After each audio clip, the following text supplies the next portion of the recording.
Secondly, ball by Kroos. Vinicius Junior running through and scoring. আসসালামু আলাইকুম প্রিয় football fans. দর্শক, আপনারা সকলে জানেন কিন্তু রিয়াল মাদ্রিদ এবং এফসি চ্যাম্পিয়ন্স লিগের সেমিফাইনালের প্রথম লিগের ম্যাচটি হয়েছিল। সেখানে কিন্তু রিয়াল মাদ্রিদ চ্যাম্পিয়ন্স লিগের ওই ম্যাচে দুর্দান্তভাবে কিন্তু ড্র করেছে।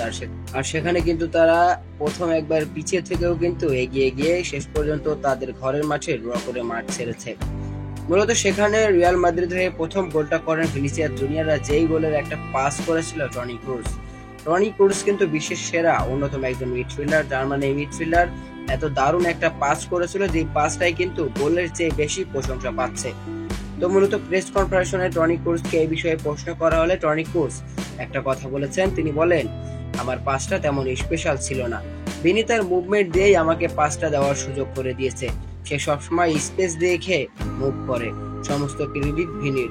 মূলত তিনি এত দারুণ একটা পাস করেও কিন্তু তার ক্রেডিটটা তিনি নিতে চান না। তিনি ভিনিসিয়াস জুনিয়রকে এই পাসের ক্রেডিটটা দিয়েছেন যে ভিনি তাকে এই পাসটা করে দেওয়ার সুযোগ করে দিয়েছেন। এবং ওই একটা পাসের পর থেকে কিন্তু টনি ক্রুসকে আরো বেশি ভালোবাসা শুরু করে দিয়েছে রিয়াল মাদ্রিদের ফ্যানরা। তো দর্শক, রিয়াল মাদ্রিদ যে প্রথম গোলটা করেছিল এফসি বায়ার্ন মিউনিখের বিপক্ষে ভিনিসিয়াস জুনিয়র, টনি ক্রুসের একটা দুর্দান্ত পাস থেকে ওই পাসটা আপনার কাছে কেমন লেগেছিল অবশ্যই জানিয়ে দিতে পারেন আমাদের ভিডিওর কমেন্ট বক্সে।